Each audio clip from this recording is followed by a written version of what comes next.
Salut les villas sous-marins. Aujourd'hui, on a la chance d'être avec Olivier, Bonjour. qui est ambassadeur Marlux. Et donc aujourd'hui, on va discuter du caisson qu'il a. C'est le caisson pour le R5. MXR5, référence MXR5. Voilà, le MXR5, donc un caisson pour le Canon R5. Exactement. Un très très bon appareil photo qui fait aussi des très bonnes vidéos. À un moment, on disait qu'il chauffait, mais apparemment, ça va mieux. Ça a été résolu, oui. Voilà. Donc, on va parler un peu des avantages de son caisson et pourquoi il a ce modèle-là. Et on va voir donc que c'est vraiment une sacrée petite machine. Alors, en premier donc, on voit que ton caisson il est quand même super joli, il a un très très beau bleu. Qu'est-ce que tu peux nous dire donc sur l'esthétique et le revêtement ou le matériau donc dans lequel a été fait? Alors c'est un caisson qui est, comme beaucoup de caissons maintenant, conçu en aluminium, en allage d'aluminium. Alors évidemment la recette de chaque marque est un peu secrète. Chez Marlux, ils ont d'une part un alliage qui est assez léger. Ils utilisent la modélisation 3D pour faire vraiment que le caisson soit conçu le plus près de l'appareil, donc en ayant très très peu d'espace, ce qui encore une fois minimise le poids. Et ils ont également un revêtement qu'on voit très bien, qui est extrêmement bien fait et extrêmement résistant, qui est un revêtement qui est quasiment inrayable. Moi j'ai déjà ce caisson depuis quelques semaines, quelques mois maintenant, et contrairement à mon caisson précédent qui avait déjà tout de suite des rayures sur le dessous, là j'ai absolument aucune rayure de surface. L'autre avantage de ce matériau et de ce revêtement, c'est qu'il est colorable. Donc ce caisson existe en 6 couleurs différentes. Moi j'ai pris le modèle bleu, mais il existe également en noir pour le très classique. Et sinon il existe également en bordeaux, en argenté, en vert, marron. Et je crois que c'est tout. Marron, vert, bleu, noir, bordeaux. Ça fait donc 6 couleurs. Il n'y a pas rose. Non, il n'y a pas rose pour les filles. Ça viendra peut-être sur commande, on peut le demander hein, pour les girlies qui veulent vraiment avoir un caisson adapté. L'autre spécificité, c'est qu'il y a vraiment effectivement le fait qu'il soit en aluminium d'une manière assez résistante, c'est qu'ils ont réduit l'épaisseur du caisson. Donc encore une fois, au niveau du poids, ça permet d'être moins lourd. Et donc au niveau des poignées, donc ça brille aussi. Donc est-ce que c'est aussi de l'alu ou alors est-ce que c'est en plastique comme la plupart des autres marques? Non, non. Alors les poignées sont également en aluminium, légèrement évidées, hein, ce qui permet d'avoir encore une fois de gagner du poids, pas énormément, mais on en gagne, hein, c'est toujours important, hein, comme dans l'aéronautique. Et en fait, c'est complètement de l'aluminium et elles sont extrêmement solides. Beaucoup de marques ont un petit rappel qui permet de fixer les poignées pour éviter qu'elles bougent. Là, elles ne bougent pas du tout, même si moi j'ai une structure, une cage, comme on dit, un emballage pour rigidifier et pouvoir fixer mes éléments lumineux. Les poignées sont extrêmement pratiques et très bien faites, très ergonomiques. D'accord.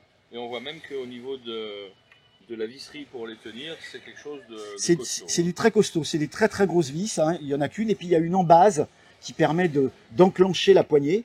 Alors bien sûr, si on veut voyager, on peut les démonter, sachant que le caisson est livré dans sa pellicase. Donc il suffit de démonter les ports et le viewfinder, puisque moi j'ai un viewfinder sur ce modèle. Et ensuite, le caisson peut être transporté directement dans sa pellicase, dont totalement protégé. Et quand il vous est livré dans la caisse qui est inclus dans le tarif et qui permet d'avoir un emballage de protection. Très très bien. Et donc au niveau pour l'ouverture, fermeture? Alors fermeture, c'est extrêmement bien foutu. On a deux loquets ici. Hein, deux loquets qui sont avec deux sécurités, une sécurité de chaque côté. Donc d'abord on pousse la sécurité, on enlève le loquet, la sécurité, on enlève le loquet et ensuite c'est une tringle, hein, donc ça sort assez facilement, logiquement du caisson. Là j'ai un peu de mal, voilà. Merci de m'aider. Voilà, donc en fait c'est simple, hein, c'est. D'accord, ça c'est le même système que ce qu'on pourrait trouver sur ça c'est assez classique. Mais par contre le petit loquet. Alors l'avantage effectivement c'est qu'ensuite quand on ferme, voilà, là c'est fermé. D'accord. Et ensuite, on a un loquet de sécurité qui vient s'enclencher dans le cran ici et qui permet de verrouiller totalement la sécurité, et qui donc fait que c'est totalement. Et donc on peut pas l'ouvrir. Il faut vraiment aller pousser et chercher pour l'ouvrir, donc c'est quasiment impossible. Surtout quand le caisson ensuite est sous pression, sous vide. Super. Et donc il y a un système de sous-vide, je suppose aussi pour des caissons. Système de sous-vide, hein, encore une fois, c'est livré avec la pompe. Avec la petite pompe, et puis ici on a ce qu'on appelle le vacuum ou la valve de purge, si on peut dire, qui est recouverte d'un capuchon. La particularité vraiment très intéressante de ce caisson, c'est que pour purger, c'est-à-dire que pour vider l'air, il faut tirer et non pas pousser. Moi, malheureusement, par mes aventures, mon précédent caisson, d'une marque que je ne nommerai pas, avait un caisson avec un poussoir rouge. Et une fois, j'ai oublié de mettre ce petit capuchon de protection, et par accident, j'ai appuyé sur le bouchon, le caisson s'est rempli d'eau. Avec ce système, ça ne peut absolument pas arriver. D'accord, Alors, oui, parce que, ok, il faut tirer, donc il faut tirer. même Donc, s'il y avait un peu d'eau qui rentrait, de toute façon, il y a un ressort de le rappel. ressort Il y a le un ressort de ramènerait rappel, donc le directement ressort le ramènerait. Alors que l'autre système, bah, une fois poussé avec l'attraction de la pression négative à l'intérieur, ça a fait que mon caisson s'est rempli. Et puis bien évidemment, ensuite il y a de l'électronique à l'intérieur, hein, qui permet Ouais, de un système voilà, de un système check pour le détection sous-vide d'humidité, voilà, et l'humidité. qui se trouve ici. Hein, donc on allume le caisson. Il y a une petite lampe qui clignote en orange d'abord, et puis ensuite on va pomper. Quand c'est sous vide. Voilà, on va pomper, et puis ça devient directement vert. Et quand c'est vert, eh bien ça veut dire qu'on peut le plonger. Ah, ne ferme pas. Oui. Waouh. Les O-rings, par contre, ils ont pas hésité. Hein. C'est Alors, bien vert. les O-rings, effectivement, c'est du verre. Alors, j'avais dit que je le ferais pas avec les doigts, mais voilà. Donc, l'O-ring est très très gros. Hein, Oui, il est part. bien épais. Hein. Il est Wow. extrêmement fluo. Voilà. Donc, voilà. Mais Là, au par moins, exemple, on voit tout de suite. ah bah là, par exemple, je sens qu'il y a quelques petits grains de sel, hein, puisque on rince toujours les caissons, mais là, voilà. On voit, alors je sais pas si on verra à l'image, mais là, on voit quelques grains de sel. Donc voilà, là, il n'est pas prêt à plonger. Hein, c'est-à-dire qu'avant de l'équiper, bien évidemment, il faut nettoyer ça très très consciencieusement. La préparation du matériel est toujours quelque chose d'extrêmement important en vidéo ou en photo sous-marine. Et ensuite, pour le mettre, c'est un O-ring rond. Alors même s'il y a un petit chemin particulier, c'est pas très compliqué. Hein, on suit comme ça, tranquillement. Hop, et le joint se met en place tout seul. Magnifique. Voilà. Et puis ensuite, on a juste vraiment avec la couleur, on verrait tout de suite s'il y avait. Alors voilà, exactement. L'avantage, c'est qu'on peut voir les cheveux. Alors le sel, bien évidemment, on le sent sur les doigts, mais un cheveu, un poil, à moins qu'on ait vraiment des cheveux verts, des poils verts ou des cheveux verts, mais sinon, ça se voit très très bien. Super. Voilà. La mécanique intérieure, hein, donc c'est de la belle technologie.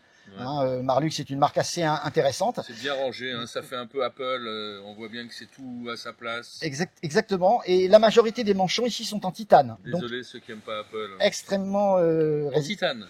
Oui, absolument. Toutes les commandes sont emmanchées, alors à part tout ce qui est en plastique ici, etc.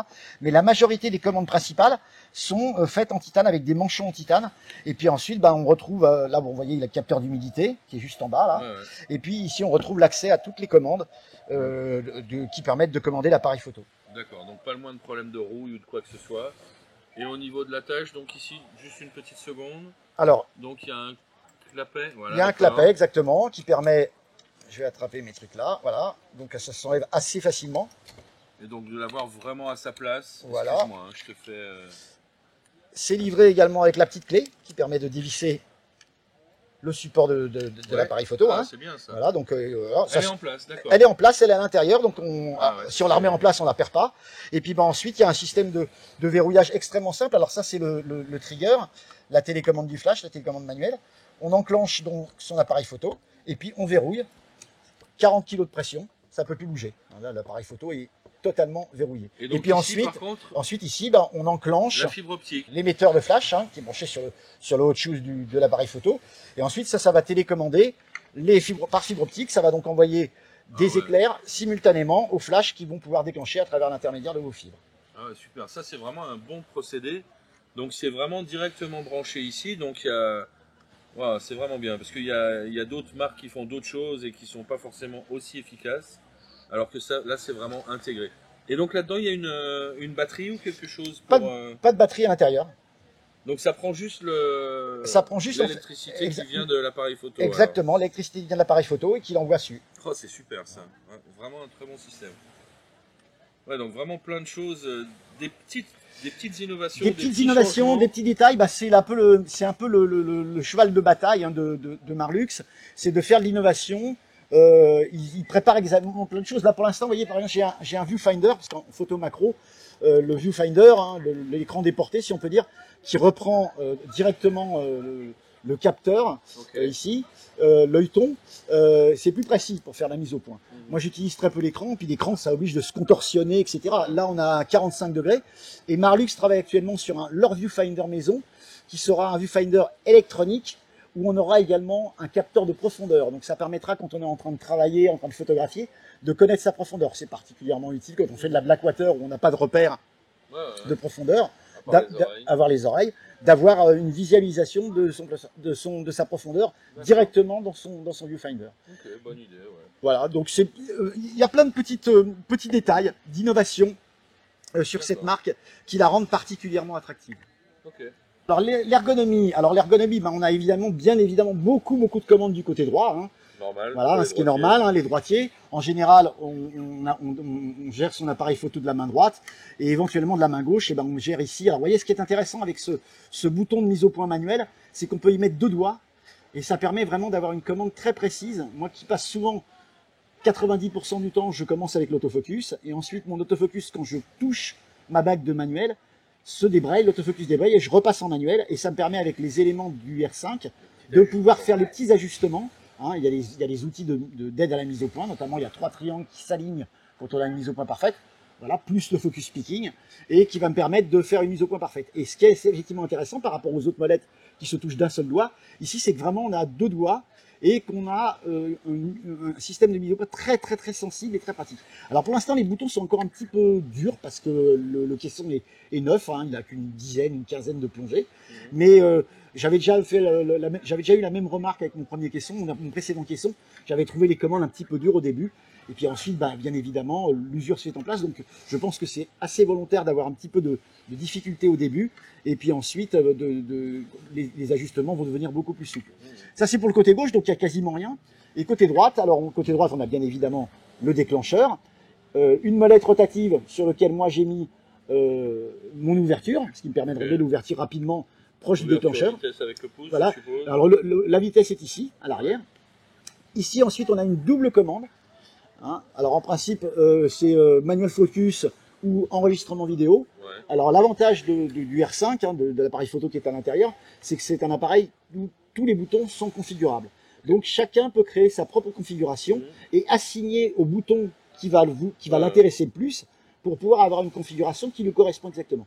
Donc par exemple sur ce bouton qui est un double bouton, logiquement c'est manuel focus et enregistrement vidéo. Ouais. Moi j'ai assigné le passage du cerveau à mono, c'est-à-dire le réglage de l'autofocus, et de l'autre côté je débraye totalement l'autofocus. Donc en fait j'ai plusieurs touches.